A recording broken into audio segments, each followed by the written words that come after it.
한국의 기적은 지속될 것입니다. 지금 독일 철강은 세계 최고라는 자부심을 가지고 있는 사람이 있는데요. 이 사람은 집안 대대로 철강 회사에서 일을 해왔다고 합니다. 하지만 충격적인 계기로 그 사실을 확인하기 위해 한국을 방문하기로 했다는데요. 이 사람은 적지 않은 나이에도 한국 방문 이후 새로운 시작을 하게 되었다고 합니다. 과연 그는 한국에서 어떤 일을 겪었길래 그런 걸까요? 그럼 오늘의 사연 시작하겠습니다. 안녕하세요. 제 이름은 루카스 에르하르트, 독일 출신 엔지니어입니다. 제 피는 강철로 이루어져 있다고 해도 과언이 아니에요. 저는 67살의 나이로 그곳에서 나이가 많은 편에 속했어요. 할아버지 프리드리히는 1920년대부터 제철소에서 일하기 시작했고, 아버지 빈프리드는 유명한 독일 철강회사 그라펠슈타인 인더스트리의 기술 책임자셨죠. 저도 그 길을 따라갔어요. 평생 철강과 함께하며 더 강하고 더 좋은 철을 만들기 위해 노력해왔습니다. 그러던 중 저희 독일에서 세계 철강 컨퍼런스가 있는 날이었죠. 세계 철강 컨퍼런스에서 저는 집에 있는 것처럼 편안함을 느끼고 있었어요. 여기 있는 대부분의 유럽인, 미국인, 일본 전문가들을 알고 지냈죠. 우리는 작은 개선점에 대해 이야기하고 서로의 등을 두드리곤 했어요. 모든 것이 질서정연하고 예측 가능했죠. 제가 좋아하는 방식 그대로였습니다. 하지만 그날은 달랐어요. 무대 위의 연사는 포스코라는 한국 철강 회사에 대해 이야기하고 있었습니다. 그는 전기차용 철강에 관한 그들의 새로운 기술에 대한 차트와 수치를 보여주고 있었어요. 우리가 만든 어떤 것보다 더 좋은 자동화 시스템에 대해 말하고 있었죠. 이건 말이 안 됐습니다. 어떻게 한국이 제가 항상 다른 나라들을 모방하기만 한다고 생각했던 나라가 독일보다 더 좋은 철강을 만들 수 있을까요? 독일은 위대한 공학의 본고장이에요. 우리에겐 메르세데스 벤츠, BMW, 그리고 수백 년의 경험이 있었습니다. 말도 안 돼. 저는 옆에 앉아있던 클라우스에게 속삭였어요. 하지만 마음 깊은 곳에서는 불안함을 느끼고 있었죠. 화면에 나타난 수치들은 무시하기 힘들었어요.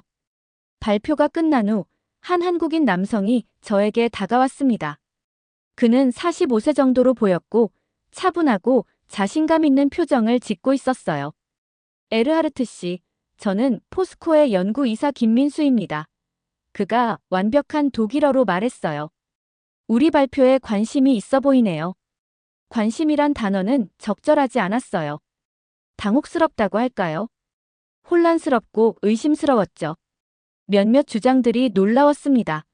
저는 뻣뻣하게 말했어요. 김 씨는 미소를 지었습니다.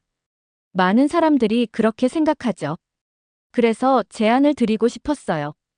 우리 포스코 시설을 직접 보러 오시겠어요? 한국에 말이죠. 저는 그를 빤히 쳐다보고 있었어요. 한국을 방문한다고요? 그런 생각은 한 번도 해본 적이 없었습니다. 그게 뭘 증명할까요? 하지만 내 안에서 무언가가 꿈틀거리고 있었어요. 아마도 호기심, 직접 눈으로 증거를 확인해야 하는 과학자로서의 본능이었을 거예요. 고려해보겠습니다.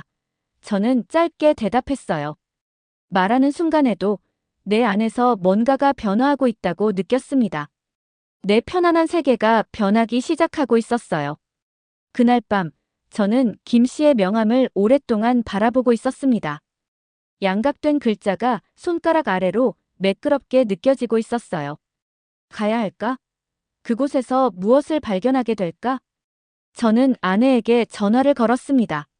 루카스, 왜 한국까지 가려고 하는 거예요?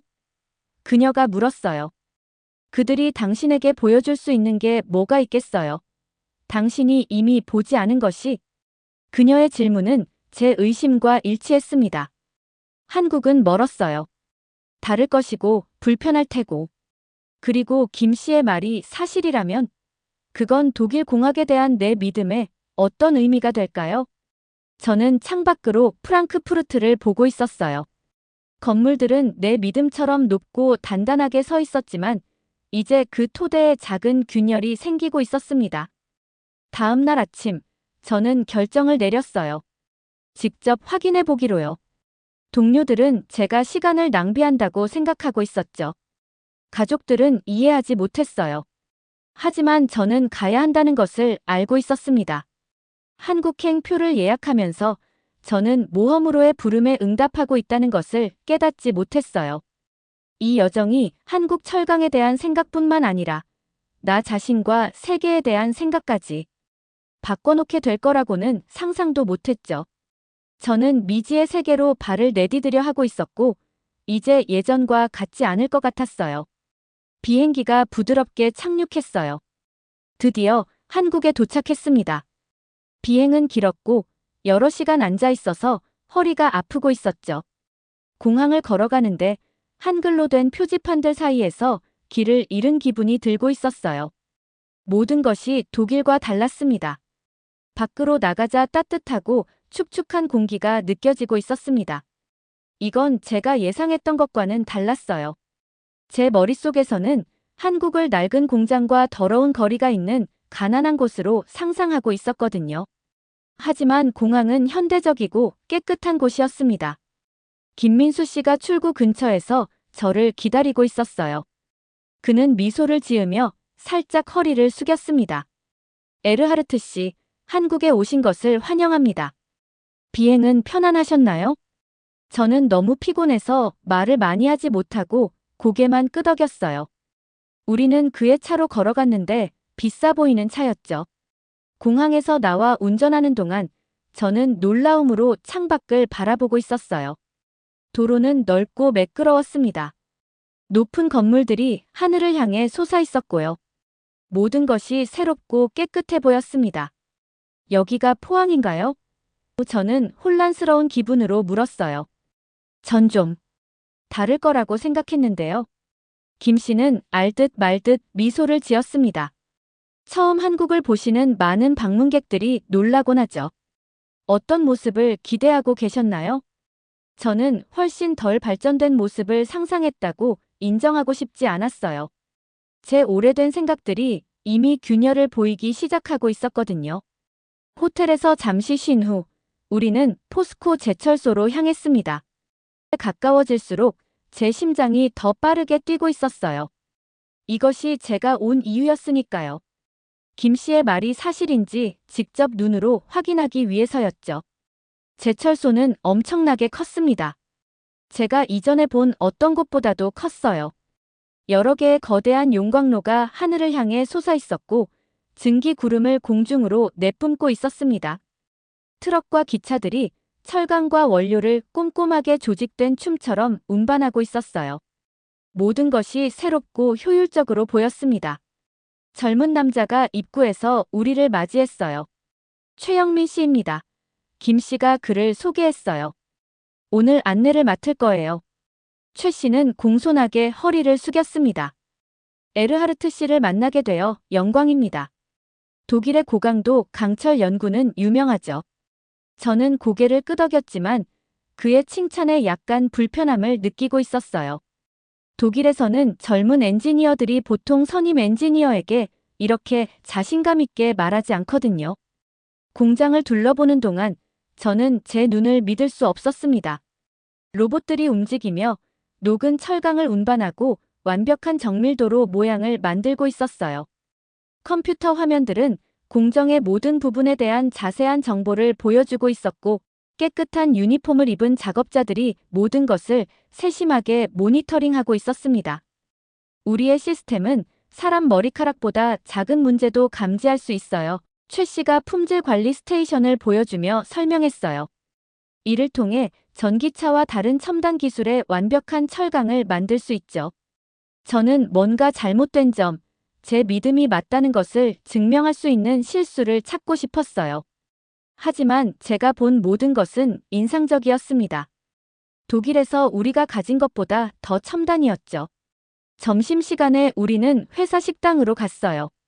거기서 서동훈이라는 나이든 직원을 만났습니다. 그는 저에게 제 아버지를 약간 떠올리게 했어요. 저는 처음부터 여기에 있었습니다. 서 씨가 식사하는 동안 조용히 말했어요. 우리가 시작했을 때는 아무것도 없었어요. 경험도 기술도 없었죠. 일이 끝난 후 밤에 독일 기술책을 번역했어요. 여러 번 실패했지만 우리는 절대 포기하지 않았습니다. 그의 말이 제 마음속 무언가를 건드렸어요. 이건 단지 철강을 만드는 것에 관한 게 아니었습니다. 결단력과 희망에 관한 것이었죠. 점심 식사 후 우리는 포스코의 역사에 관한 작은 박물관을 방문했어요. 흑백 사진들은 그들이 한때 소나무와 빈 들판뿐이었던 곳에 이 거대한 제철소를 어떻게 지었는지 보여주고 있었습니다. 1968년 한국의 1인당 평균 소득은 겨우 87달러였어요. 그들은 거의 아무것도 없었습니다. 우리의 첫 번째 용광로는 우리에게 기적 같은 것이었어요. 많은 전문가들이 절대 작동하지 않을 거라고 했죠. 하지만 우리는 될 거라고 믿었습니다. 거기 서서 이 오래된 사진들을 바라보는 동안 제 안에서 무언가가 변하고 있다고 느꼈어요. 이 사람들은 단지 독일 기술을 복사한 게 아니었습니다. 그들은 고군분투하고 배우고 그리고 나서 열심히 일하고 결단력을 통해 새롭고 더 나은 것을 만들어냈던 거죠. 저는 여기 오기 위해 바다만 건넌 게 아니었어요. 제 마음속 문턱을 넘고 있었습니다. 오래된 생각들을 뒤로하고 새로운 가능성에 제 자신을 열고 있었죠. 그리고 서 씨와 김 씨에게서 저는 예상치 못한 스승들을 찾았습니다. 제가 배울 필요가 있다고 생각지도 못했던 것들을 가르쳐 줄 수 있는 사람들이었죠. 그날 밤 호텔방에서 저는 포항의 불빛들을 바라보고 있었어요. 도시는 에너지와 목적으로 빛나고 있었습니다. 제가 도착했을 때보다 더 작아진 느낌이 들었지만 어쩐지 더 깨어있는 기분이었어요. 다음 날 아침, 저는 일찍 잠에서 깼어요. 머릿속에서는 어제 본 모든 것들이 빠르게 떠오르고 있었습니다. 거대한 제철소, 현대적인 기술, 깨끗한 도시 모든 것이 제가 예상했던 것과 너무 달랐어요. 마치 딱 맞지 않는 신발을 신은 것처럼 불편함을 느끼고 있었죠. 한국에 대한 제 오래된 생각들이 도전받고 있었고 저는 그것에 대해 어떻게 느껴야 할지 확신이 없었습니다. 아침 식사 후 김민수 씨가 저를 포스코 글로벌 연구센터로 데려가기 위해 픽업했어요. 건물은 높고 반짝이는 유리와 철강이 많이 사용된 곳이었습니다. 내부는 철강을 연구하는 곳이라기보다 우주선 같은 느낌이었어요. 모든 것이 밝고 깨끗하고 현대적이었습니다. 오늘은 우리 연구팀을 만나보실 거예요. 복도를 걸어가는 동안 김 씨가 설명했어요. 그들은 환경에 해를 끼치지 않는 새로운 철강 제조 방법을 연구하고 있답니다. 넓은 회의실에서 젊은 연구원들이 우리를 맞이했어요. 그들은 모두 저보다 훨씬 젊었습니다. 대부분 30대였죠. 그들은 수소 환원 기술이라는 것에 대한 다이어그램과 모델을 보여주고 있었어요. 이것은 오염을 만들지 않고 철강을 생산하는 새로운 방법이었습니다. 우리 시스템은 전통적인 방식보다 40% 더 효율적입니다. 젊은 여성 연구원이 설명했어요. 그녀는 영어를 아주 잘하고 매우 자신감 있어 보였죠. 저는 그녀에게 도전해 볼 필요를 느꼈어요. 결국 이것은 제 전문 분야였으니까요. 저는 40년 이상 철강 공정에 관해 일해왔습니다. 그런데 열효율 비율은 어떻게 관리하나요? 저는 제 지식을 보여줄 수 있는 전문 용어를 사용해 물었어요. 그건 문제가 되지 않나요? 방이 조용해졌습니다. 잠시 동안 저는 그들 작업의 결함을 찾아냈다고 생각하며 만족감을 느끼고 있었어요. 그때 한 젊은 남자가 앞으로 나섰습니다. 이름표에는 오현수라고 적혀 있었어요. 그는 30살도 채 안 되어 보였습니다. 사실, 에르하르트 씨, 저희는 작년에 그 문제를 해결했습니다. 그가 공손하게 말했어요. 그는 컴퓨터를 두드리자 큰 화면에 자세한 차트가 나타났습니다. 우리 시스템은 3초마다 열 교환 과정을 최적화하고 있어요. 이전에 가능하다고 생각했던 것보다 23% 효율성을 향상시켰습니다. 화면의 데이터는 명확했습니다. 그들은 제가 언급한 문제를 해결했을 뿐만 아니라 우리가 독일에서 달성한 것보다 훨씬 더 나아가 있었어요. 저의 일부는 그들의 해결책에서 뭔가 잘못된 점을 찾고 싶어 했습니다. 이 부분은 마치 적이 공격하는 것처럼 위협을 느끼고 있었죠. 하지만 오현수 씨는 제 적이 아니었어요. 진짜 적은 제 안에 있었습니다. 제 자신의 자존심과 다른 사람들이 더 나은 아이디어를 가질 수 있다는 것을 받아들이지 않으려는 마음이었죠. 브레이크 시간에 저는 창가에 혼자 서서 항구의 배들을 바라보고 있었어요. 이 배들은 포스코 철강을 전 세계 국가들에 운반하고 있었습니다. 독일도 포함해서요. 독일 자동차 회사들이 최고급 자동차를 위해 이 한국산 철강을 구매하고 있었어요. 진실은 제 눈앞에 있었습니다. 아름다운 전망이죠. 그렇지 않습니까? 옆에서 목소리가 들려왔어요. 고개를 돌리니 한상민이라는 제가 일찍이 만났던 엔지니어 중 한 명이 있었습니다. 그는 40세 정도로 친절한 눈빛과 사색적인 표정을 하고 있었어요. 저는 한 번 독일을 방문한 적이 있어요. 한 씨가 계속 말했어요. 티센크룹 공장을 견학했죠. 정말 긴장됐어요. 독일 엔지니어들은 모든 것을 알고 우리는 아무것도 모를 거라고 생각했거든요. 하지만 그 여행에서 중요한 것을 배웠습니다. 저는 호기심 어린 눈으로 그를 바라봤어요. 좋은 아이디어는 어디서든 나올 수 있다는 걸 배웠어요. 그가 말했습니다. 혁신은 어느 한 나라의 소유물이 아니에요. 우리는 서로에게서 배우는 거죠. 그의 말은 너무나 진실이어서 저에게 강한 충격을 주고 있었어요. 한 씨는 단지 예의 바른 것이 아니었습니다. 그는 제가 필요로 하는 지혜를 제공하고 있었어요. 그 순간 저는 그가 이 새로운 세계를 이해하려는 제 동맹이 될 수 있다는 것을 깨달았습니다. 오후에는 테스트 연구실을 방문했어요. 그곳은 철강의 품질을 가장 작은 부분까지 확인할 수 있는 놀라운 장비들로 가득 차 있었습니다. 오현수 씨는 인공지능을 사용해 사람 눈으로는 놓칠 수 있는 미세한 결함을 발견하는 기계를 보여주었어요. 한번 시도해 보시겠어요? 오 씨가 제가 제어판을 사용할 수 있도록 옆으로 비켜섰습니다. 저는 망설였어요.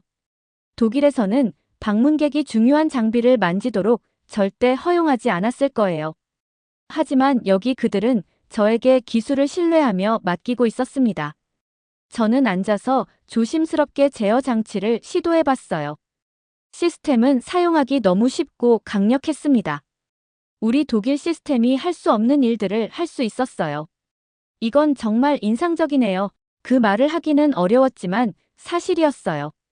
오 씨는 미소를 지었습니다. 저희는 선생님 같은 엔지니어들이 만든 기초 위에 구축했습니다. 그가 말했어요. 모든 새로운 아이디어는 이전 아이디어의 어깨 위에 서 있는 거죠. 그날 밤 호텔방에서 저는 거울 속 제 모습을 바라보고 있었어요. 저는 여전히 루카스 독일 엔지니어였습니다. 하지만 눈빛에서 뭔가가 변해 있었습니다. 오늘 제가 직면한 시험들은 철강에 관한 것이 아니었어요. 그것은 저에 관한 것이었습니다. 배우고 변화할 수 있는 제 의지에 관한 것이었죠. 저는 노트를 꺼내 글을 쓰기 시작했어요. 제가 느끼고 있는 것들을 정리할 필요가 있었습니다. 제가 만난 사람들은 물리쳐야 할 경쟁자가 아니었어요. 그들은 더 나은 해결책을 찾는 여정에서의 잠재적 동맹이었습니다. 그리고 제 가장 큰 적은 한국 철강 산업이 아니었어요. 그건 제 자신의 완고한 자존심이었습니다. 내일은 더 많은 도전이 있겠지만 처음으로 저는 열린 마음으로 그것들을 직면할 준비가 되어 있다고 느꼈습니다. 한국 방문 넷째 날, 제가 믿고 있던 모든 것에 가장 큰 도전이 찾아왔어요. 김민수 씨가 저를 포스코 전용 부두로 데려갔는데 이곳에서 세계 각지로 철강을 선적하고 있었죠. 바다가 눈앞에 펼쳐져 있었어요. 짙은 푸른색의 끝없는 바다였죠. 거대한 배들이 부두를 따라 줄지어 서 있었는데 각각의 배가 제가 독일에서 살고 있는 아파트 건물보다 더 컸어요. 저는 말없이 지켜보고 있었어요. 거대한 크레인들이 완벽하게 포장된 철강 패키지들을 배에 실어 올리고 있었거든요. 전체 과정이 마치 세심하게 계획된 춤처럼 보였어요. 낭비되는 동작도 없고 혼란도 없고 그냥 부드럽고 완벽한 작업이 진행되고 있었죠. 이 철강은 다 어디로 가고 있는 거예요? 제가 물었어요. 사실 저는 이미 답을 알고 있을까봐 두려웠죠. 전 세계로요, 김 씨가 말했어요. 폭스바겐, BMW, 테슬라, 도요타 세계 최고의 자동차 회사들 중 많은 곳에서 우리 철강을 가장 중요한 부품에 사용하고 있어요. 그의 말이 마치 물리적인 타격처럼 저를 강타했어요. 그 독일 회사들은 제 나라의 자부심이었거든요. 제가 경력 동안 그 회사들과 함께 일했었죠. 그들은 항상 최고의 독일산 철강만 사용한다고 말했었는데 이제 그들이 한국 철강을 대신 선택하고 있었어요. 저는 아주 가만히 서 있었어요. 마치 제 발밑의 땅이 흔들리는 느낌이었거든요. 제 평생 동안 저는 독일 철강이 세계 최고라고 믿어왔었어요. 제 할아버지도 그렇게 믿었고 아버지도 그렇게 믿었죠. 저는 이 믿음 위에 제 경력 전체를 쌓아왔었어요. 하지만 그에 반하는 증거가 제 눈앞에 있었어요. 배들, 철강, 그리고 제가 직접 공장에서 본 품질은 더 이상 부정할 수 없었어요. 우리는 항구 위로 지는 석양을 바라보고 있었어요. 오렌지색 빛이 물 위와 배들 옆면에 반사되고 있었죠. 아름답고 동시에 슬픈 광경이었어요. 마치 중요한 어떤 것의 끝을 지켜보는 것 같았죠. 오늘 저녁 식사에 함께 하시겠어요? 김 씨가 물었어요. 동료들과의 격식 없는 자리예요. 저는 여전히 제 생각에 잠긴 채 고개를 끄덕였어요. 식당은 제가 예상했던 것과 달랐어요. 고급 호텔이나 회사 건물에 있는 게 아니었거든요. 맛있는 향기와 사람들이 저녁을 즐기는 소리로 가득 찬 작은 가족 운영 식당이었어요. 제가 알지 못하는 음식이 담긴 김이 모락모락 나는 접시들을 나르고 있었죠. 포스코 직원 몇 명이 거기 있었어요. 제가 이전에 만났던 나이든 기술자 서동훈 씨도 포함해서요. 노인분도 계셨는데 김 씨가 그분을 포스코의 첫 이사들 중 한 분으로 소개했어요. 지금은 은퇴하셨다고 하더라고요. 우리는 낯설지만 맛있는 음식을 먹고 있었어요. 김치가 있었는데 매웠지만 맛있었어요. 부드러운 순두부찌개와 구운 고기도 있었죠. 제가 얼마나 그것들을 즐겼는지 스스로도 놀랐어요. 여러 코스와 달콤한 막걸리를 마신 후 대화는 더 개인적인 내용으로 바뀌었어요. 노 이사님이 저를 향해 몸을 기울이셨는데 그분의 눈은 추억으로 빛나고 있었죠.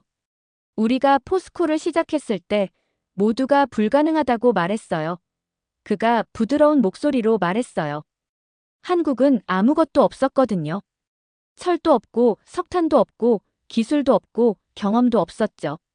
우리에게는 결의 외에는 아무것도 없었어요. 어떻게 그런 큰 문제들을 극복하셨어요? 제가 물었어요. 정말로 알고 싶었거든요. 우리는 밤낮으로 공부했어요. 여러 번 실패했고 매 실수에서 배웠죠. 하지만 가장 중요한 건 우리가 가능하다고 믿었다는 거예요. 그가 단순하게 말했어요. 우리는 단지 철강을 만들고 있었던 게 아니었어요. 우리나라의 미래를 바꾸고 있었죠. 그의 말이 제 내면 깊은 곳에 와닿았어요.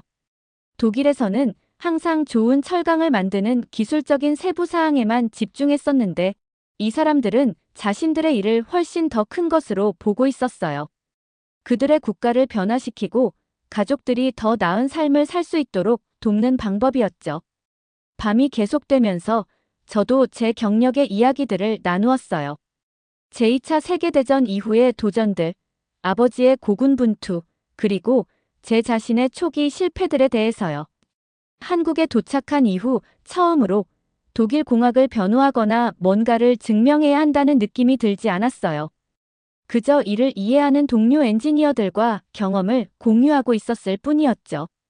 호텔방으로 돌아왔을 때 저는 창가에 서서 포항의 도시 불빛을 바라보고 있었어요. 멀리서 제철소 용광로에서 나오는 오렌지색 불빛이 보였죠. 제 가슴 속에서 무언가가 열리는 것을 느꼈어요. 아픈 방식이 아니라 마치 벽이 무너지거나 꽉 묶인 매듭이 마침내 풀리는 것 같은 느낌이었죠. 저는 한국에 이 사람들이 틀렸다는 것을 증명하기 위해 왔었어요. 제가 이미 믿고 있던 것, 독일 철강이 우수하다는 것을 확인하려고요. 대신 저는 훨씬 더 가치 있는 것을 발견했어요. 세상을 보는 새로운 방식을 찾았던 거죠. 저는 독일에 있는 아내에게 전화를 걸었어요. 그곳은 아주 늦은 시간이었지만 아내와 얘기할 필요가 있었거든요. 루카스, 괜찮아요? 그녀가 걱정스러운 목소리로 물었어요. 응, 제가 말했어요. 감정으로 제 목소리가 떨리는 것에 놀랐죠. 모든 게 괜찮은 것보다 더 좋아요. 마가레테, 내가 틀렸어. 너무 오랫동안 너무 많은 것들에 대해 잘못 알고 있었어. 무슨 뜻이에요? 집에 돌아가면 모든 걸 설명할게. 제가 약속했어요. 하지만 난 더 이상 독일을 떠났던 그 남자가 아니야. 전화를 끊은 후 그 말이 얼마나 진실인지 깨달았어요. 이 여정의 보상은 단지 철강 기술에 대한 새로운 지식이 아니었어요. 그것은 나 자신과 진정으로 중요한 것에 대한 새로운 이해였죠. 저는 제 오래된 믿음을 내려놓는 시련에 직면했고 그 대가로 무언가 귀중한 것을 얻었어요. 세상에 대한 더 넓고 더 진실된 시각이었죠. 다음 날 비행기가 프랑크푸르트에 착륙하고 있었어요. 작은 창문을 통해 익숙한 독일 풍경이 보였죠. 하지만 이곳은 아무것도 변하지 않았지만 저는 완전히 달라져 있었어요. 도착해서 저는 집에서 저녁 시간을 보내며 제 아내 마가레테에게 제가 본 모든 것에 대해 이야기하고 있었어요. 거대한 포스코 공장, 첨단 기술, 헌신적인 직원들, 독일 자동차 회사로 한국 철강을 운반하는 배들. 아내는 조용히 듣고 있었죠. 제가 말하는 동안 제 얼굴의 변화를 지켜보면서요. 당신 달라 보여요. 루카스. 그녀가 제 손을 부드럽게 만지며 말했어요. 맞아, 달라졌어. 제가 대답했어요. 철강과 세상에 대해 모든 걸 알고 있다고 생각했는데 이제 내가 얼마나 더 배워야 할지 깨달았어.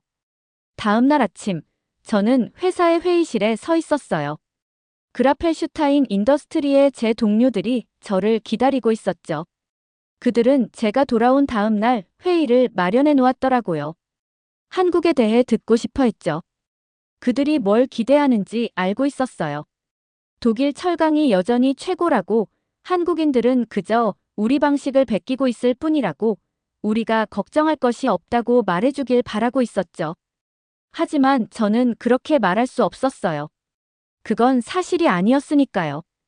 동료들이 테이블 주위에 앉아 기대에 찬 눈으로 저를 바라보고 있었죠. 그들의 얼굴은 익숙했어요. 일부와는 30년 이상 함께 일해왔으니까요. 그들은 제 판단과 전문 지식을 신뢰하고 있었어요.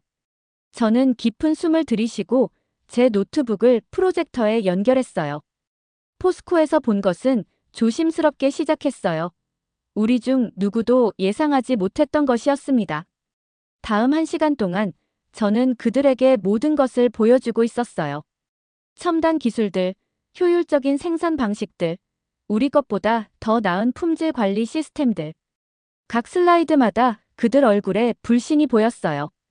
그 다음엔 불편함이 보였고, 그리고 천천히 받아들임이 보이기 시작했죠. 그들이 우리보다 낫다는 말입니까?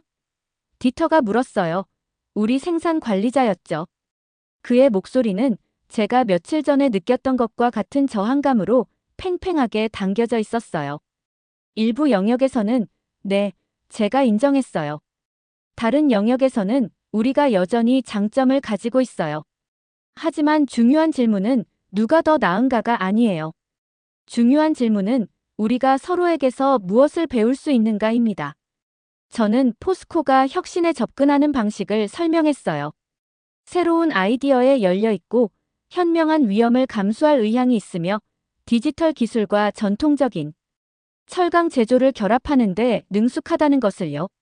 하지만 가장 중요하게 제가 발견한 더 깊은 철학을 공유했어요. 가장 인상적인 것은 그들의 멋진 장비가 아니었어요. 이제는 매우 주의 깊게 듣고 있는 동료들에게 말했어요. 그것은 그들이 철강 제조를 단지 금속뿐만 아니라 사회 자체를 변화시키는 방법으로 보는 방식이었습니다. 회의 후 우리 CEO가 저를 따로 불렀어요. 그는 걱정스러워 보였죠. 많은 생각할 거리를 주셨습니다. 루카스. 일부 사람들은 당신이 말하는 것을 좋아하지 않을 수도 있겠네요. 저는 고개를 끄덕이며 그의 걱정을 이해하고 있었어요. 진실은 항상 편안하지는 않아요. 하지만 상황이 변하고 있지 않다고 가정하는 것은 미래에 성공하는데 도움이 되지 않을 겁니다. 이어진 몇 주 동안 저는 우리 회사에서 변화의 목소리가 되고 있었어요. 67세의 나이에 많은 친구들이 은퇴할 때 저는 혁신과 국제 협력에 초점을 맞춘 새로운 팀을 이끌고 있었죠. 저는 김민수와 그의 팀과 화상 통화를 시작하여 연구에 함께 협력하는 방안을 모색하고 있었어요. 젊은 한국 엔지니어들을 우리 시설에 초대했고 우리의 최고 젊은 인재들이 포스코를 방문하도록 장려했어요. 모든 사람이 이러한 변화를 좋아하지는 않았어요. 일부 동료들은 복도에서 저를 피하고 있었고 다른 이들은 제가 독일 산업에 충성하고 있는지 의문을 제기했죠. 저는 그들의 감정을 이해했어요. 왜냐하면 저도 한때 같은 방식으로 느꼈었으니까요. 한국 여행 6개월 후 유럽 철강 혁신 컨퍼런스에서 연설을 했어요. 경쟁을 넘어서 글로벌 철강 혁신을 위한 새로운 틀이라고 불렀죠. 진보의 가장 큰 장애물은 업계 리더들로 가득 찬 방에 말했어요. 기술적 한계가 아닙니다. 그것은 우리가 생각하는 방식의 한계입니다. 저는 수십 년 동안 우수함이란 우리가 항상 알고 있던 것처럼만 보일 수 있다고 믿었습니다. 제 여정은 저에게 다른 것을 가르쳐 주었습니다. 저는 준비한 메모를 한쪽에 두고 제 마음속에서 우러나오는 말을 하고 있었어요. 혁신은 한 나라가 이기고 다른 나라가 지는 게임이 아닙니다. 한국 철강 산업은 우리를 모방함으로써 앞서 나가지 않았어요. 그들은 자신만의 길을 찾았습니다. 그리고 그렇게 함으로써 그들은 우리에게 큰 선물을 주었습니다. 우리의 가정을 넘어보고 새로운 가능성을 상상할 기회를요. 사람들이 박수를 치는 동안 저는 청중 속에 있는 김민수를 발견했어요. 그는 컨퍼런스를 위해 날아와서 지켜보고 있었죠. 우리는 단순한 업무 관계 이상이 되어 있었어요. 서로 다른 배경에도 불구하고 이제 우리는 협력자이자 친구가 되어 있었죠. 그날 저녁 오래된 자갈길을 따라 걸어가면서 제가 얼마나 멀리 왔는지 생각하고 있었어요. 한국에서 가져온 선물은 단지 철강 기술에 대한 지식만이 아니었어요. 그것은 새로운 시각이었습니다. 차이를 위협으로 보는 것에서 성장할 기회로 보는 것으로의 전환이었죠. 67세에 많은 사람들이 제 이야기가 끝나가고 있다고 생각할 때 저는 오히려 새로운 시작을 찾았어요. 이제 저는 두 세계 사이의 다리 역할을 할 수 있었어요. 어느 한쪽이 혼자서 만들 수 있는 것보다 더 나은 미래를 함께 구축하는 것을 돕는 거죠. 프랑크푸르트의 별들을 올려다보면서 포항 위에서도 빛나는 같은 별들이죠. 제가 배운 것에 미소 짓고 있었어요. 진정한 혁신은 기술로 시작하는 것이 아니라 우리의 가장 깊은 믿음의 의문을 제기하고 성장의 불편함을 받아들이는 용기로 시작한다는 것을요. 그것이 가장 강한 철강이었어요. 인간의 연결을 통해 만들어진 종류로 이전에 있었던 그 어떤 것보다 더 강하고 더 유연한 것이었죠. 편견에서 이해로의 제 여정은 단지 개인적인 변화만이 아니었어요. 그것은 인간 발전의 가장 큰 장벽이 종종 기술적 문제가 아니라 우리 자신의 관점의 한계라는 것을 상기시켜 주는 것이었죠. 그리고 우리가 그 장벽을 극복할 때 우리는 단지 새로운 기술뿐만 아니라 우리 자신의 새로운 부분을 발견하게 됩니다. 오늘의 사연은 여기까지입니다. 여러분의 구독과 좋아요는 영상 제작에 큰 힘이 됩니다. 댓글로 여러분의 의견을 나눠주세요. 그럼 오늘의 영상 마치겠습니다. 감사합니다.